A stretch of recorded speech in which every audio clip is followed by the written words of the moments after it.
Hello, Red Brick Productions here with another LEGO video. Today I have the LEGO Star Wars The Dark Falcon set. The set number is 75389. It has 1,079 pieces. It has 6 minifigures and 1 build. Without further ado, let's take a look at those figures because they're the most interesting. Starting off with the figures, I felt like we had to start with Darth Jar Jar. Now this is a really awesome figure to get because it is just such a funny theory that Star Wars fans have been talking about for years. Now, I don't know, I actually don't own a Jar Jar figure other than this one.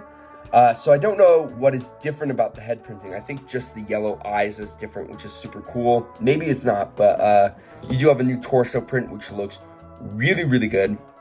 I hope my camera is focusing. I don't know what's going on. There is no arm and leg printing, which I feel like is a big miss on LEGO's part. This is a really interesting figure that people didn't even know that they really wanted, but I think they do want it. And so I feel like LEGO could have put more detailing into the Darth Jar Jar figure just to make him more special and just look better. I just feel like the leg and arm printing missing is really hurting the figure. You also have the double-bladed lightsaber, which is super cool, but that is it for Jar Jar. After this recording, I did watch the Rebuild the Galaxy series while I was building the show, so I do understand this character. This is Darth Devin.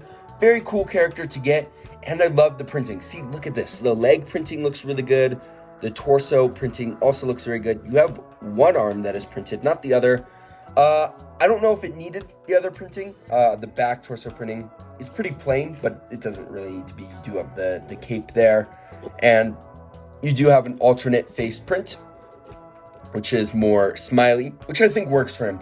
I feel like the more angry face could have been a little more angry, you know, but I do like this figure a lot, and I think the arm printing and leg printing really makes this figure cool. And next we have Darth Rey, which is super cool to get. We get her lightsaber that she had in the Rise of Skywalker movie.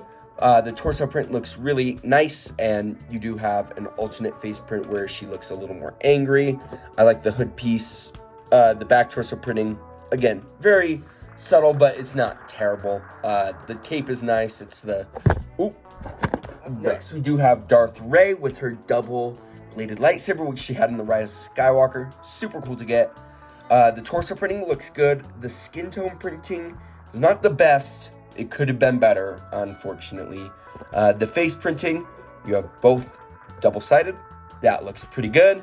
You have some back torso printing, which is pretty minimal, but I don't think it needs to be too much. No leg printing, but I don't know if that really hinders her. I haven't seen The Rise of Skywalker since it came out, to be honest, so I don't remember the character all too much, but I think it's fine. I don't think it needed that much printing. But yeah, overall, Bounty Hunter C-3PO, which it uses the same C-3PO legs with red eyes for the head and a new torso with the black arm. I also don't see any blue wiring. I think they're more red and yellow, which is kind of cool that there's no blue. I feel like that makes him a little more evil. Really good figure. I love the arm printing there. Thankfully, they did include the arm printing. Makes the figure look super cool. And it's great to get a Bounty Hunter C-3PO. Like, that is a very fun character. One of my other favorite characters is Jedi Vader. This looks super cool. We have the arm printing with leg printing there too. New torso print, and then of course the back torso. It's pretty minimal. Again, it doesn't need to be. It's covered by the cape. It doesn't need to be super detailed. Underneath, we have an older man face, which looks super good. No scars on the back. I don't think he needs an alternate face. I mean, he has a helmet on, so I think that's fine. I think my biggest gripe with this figure is the helmet looks like those prototypes that you see on eBay with the multicolored or even translucent Darth Vader helmets, and I don't know what it could have used. Maybe printing on the eyes or something. I don't know. I just think it looks a little bit like a prototype. It looks kind of fake in a way, but it is real Lego, so yeah. And I like the lightsaber there. Beach Luke, and this is a great figure to get. You have the surfboard and the blue milk with no printing, but you know, it's still blue milk. The torso printing is not great. He is shirtless, and it doesn't really show up as much of a difference on camera, but in person it's really rough. And again, this is a really cool figure, and we want good printing. We pay for a lot for this set, and we should have good prints, you know? If we don't get arm printing or leg printing, whatever, but the print that we do get should be high quality, and unfortunately, it's just lacking here. It's really, really terrible. Alternate face without the sunglasses looks pretty good. The back torso printing, again, is good. And the leg printing is also good. I like the sandals. I like the use of this hair. It kind of gives off Beach Boy surfer hair. And yeah, this is a really cool figure to get. Just needed better printing. It's honestly disappointing. But that's it for the figures. Now let's take a look at the build. Now that we've taken a look at the minifigures, let's take a look at the build. To be honest, this is my first Playscale Millennium Falcon. I have 2 other Millennium Falcons, the newer UCS one, and then a Microfighter. So this is my first introduction into a Playscale one, and this is very cool. They use a similar style to the Millennium Falcon that they did for the Rise of Skywalker, where they have the panels that are connected, so there's less gaps, which honestly is awesome. So when you look at it from the top, I guess there are a few gaps. You can kind of see some, actually, you can't, there's like a hole. This is too big. There's a hole right there. There's a pretty large gap right here, which isn't the best. But overall, the gaps are very minimal. And so you can open it up by pulling this down and then lifting up each of these panels. Now, I don't have the Rise of Skywalker Lego, or Millennium. Oh, that panel just fell off. Just fix the panel. As I was saying, I don't have the Rise of Skywalker Millennium Falcon, so I don't know if the build is the same. Now, I know the interior is different, so we're just going to take a look at each individual section. So in this area, you have Luke Skywalker playing on what looks like a PS5. You have this little build right here for a gaming console, and instead of space checkers, there is a little sticker here, and it's a video game, which that is a really cool print to get. And those just connect right there. You have some chairs right there, a little table, and then a game console. There's also a little sticker right here for like the game package or whatever the plastic that the game would come in. Over here, this was really interesting. I don't remember ever seeing in the pictures that there was a jail, but you can see Jedi Vader is in there, and there's just enough space for a minifigure to sit. It can be a little difficult to get your fingers in there, but it's not the worst thing in the world. And then this just goes up and covers that right there.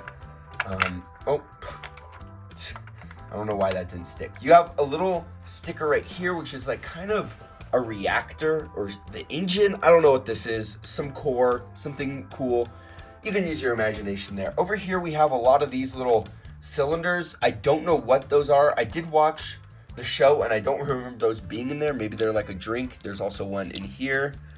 And there's not a lot of details right here. This is pretty empty. I feel like they could have added maybe something a little extra over here, just because it does feel very empty. But there is a lot of space for you to pose your figures around the area, which is super nice. There's also a little trap door right here. As you saw, I just pushed that down, and that just allows your minifigures to walk out of there. Very simple play feature, of course. Super cool to have, though. Over here on this side, we have, I put the lightsabers here because I love putting minifigures without holding anything, and I felt the lightsabers were best in there. There was a little clip right here for an extra spring-loaded shooter bullet. You have 2 beds right there, which I like that detail. That's really cool. And then, of course, over here, we have a throne. Now, I know Darth Devin is like the main bad guy in the show. However, I love Darth Jar Jar. That is such a cool figure. So I put him on the throne. This can come out. It gets a little tricky to get it out because it's super close in there. But the throne can pop out. And behind the throne, there is, oh, it's not focusing. You can kind of see a red crystal right here. So that's just kind of a cool little detail that you wouldn't really know unless if you built the thing or if you were just looking very closely. That slides in. You have a sticker here with some controls and stuff. There's also a little spot for the surfboard, for Luke's surfboard right there. You can kind of see just like as a Stezza on top technique. I mean, not really technique. There's just a brick with Stezza on top there that you can put that on there. Over here, there's no details. There was a really cool building technique to get this panel to lock in. I would recommend checking out the instructions. They're free online if you want to see that, which is super cool. And then over here, you obviously just have the printed cockpit pieces, which looks super nice. And then we have Darth Devin driving the Millennium Falcon. I have been able to fit 2 figures in here in the cockpit. However, it is very difficult.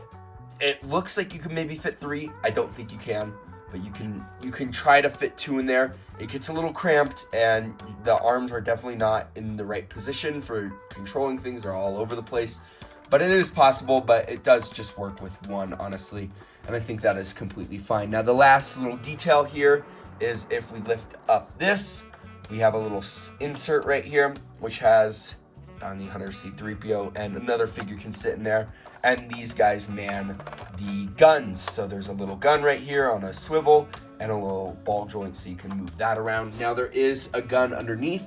And while I don't know if that's my favorite thing, just because when holding it, sometimes they pop off because it's not like the best build. But you can see, I think one of the figures just fell off. You can see it's connected. Oh, no, you cannot see. Let me just change that real quick. You can see there it's connected to like a ball joint, but these aren't very put on very nicely because they're just really fragile. And so when you pick it up, they just tend to fall off. And yeah, you can see the underside. It's not the best underside. It's just a lot of plates. It's not the worst though. You know, they didn't need to cover it up. You don't really see it all that often, unless if it was like high up on a shelf. But yeah, that's kind of really it for this set. I mean, I can't really think of, oh yeah, there's, I guess, one more detail. You have 2 spring-loaded shooters, where if you press down there, they shoot out and get lost. Really good integration though, you barely see it. And yeah, that worked out really well.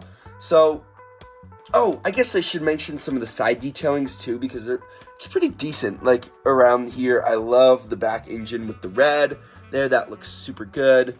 And then on this side, it's kind of the same. So yeah, it's really well detailed. And I know a lot of people have complained about the dark gray and that there's too much dark gray and too much red. It should be more black.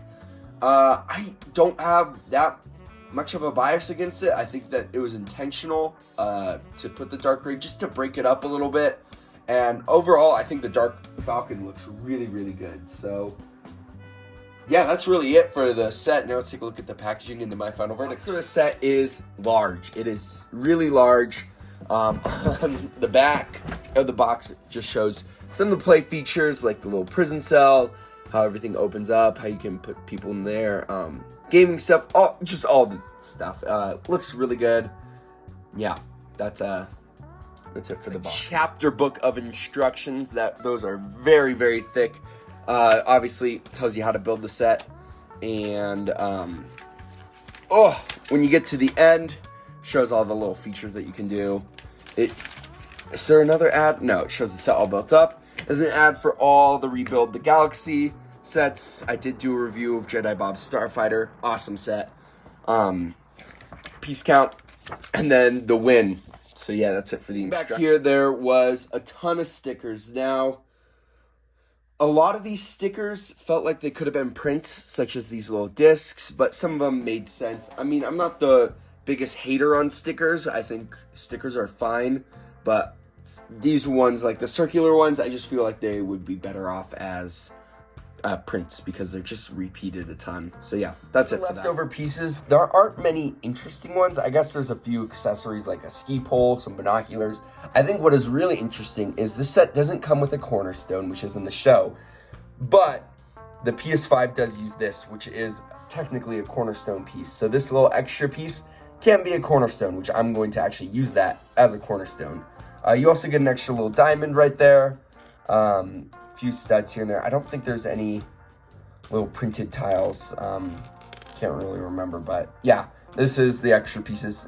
Not terrible, it's just not the most interesting. So for my final verdict, I really like this set. Now, it is expensive. It is $180, which is definitely a pretty penny for sure, and I know that is a big barrier for a lot of people getting this set. However, if we were to take a look at previous Millennium Falcons, I think the most comparable one is the Rise of Skywalker because it has a similar design with the limited gaps and stuff. It was $170, I believe, which is 10 more than this, but it had a little over 200 less pieces than this set does. So when you're looking at that, is this set more expensive? I don't think so. Is this set expensive? Yes, but it's not outrageously expensive compared to Millennium Falcons in the past. I think they all have just been outrageously expensive. So when we're looking at this, the set is not very overpriced compared to previous ones. It's not like you're paying more for it. Or you're getting more out of it, more pieces and more mass than the Rise of Skywalker one. Now, I don't have that one to compare, so maybe it is different, but I do think that this one might be fairly priced compared to other ones. Is this one still overpriced? Yes. I would like to see it a little cheaper. I think 160 feels about right. I feel like pushing 200 with this is saying a lot. Like when we look at modulars, I feel like modulars have a lot more, and they're roughly around the 200 range now. Not entirely, but again, that's just my opinion. I think the figures are great. It's a great selection of really fun characters. Like, whoever thought we would get a Jedi Vader or Darth Jar Jar or even Darth Rey? Like, even though this character is technically canonical in Star Wars with the Rise of Skywalker, it's cool that we actually got her.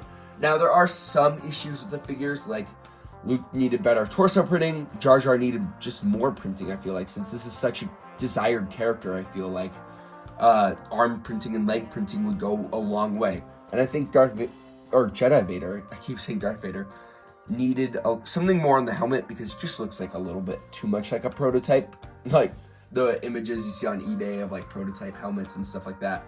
Darth Devin and C-3PO look great. I think Rey also looks really good. And I think the detailing in the Millennium Falcon is really awesome.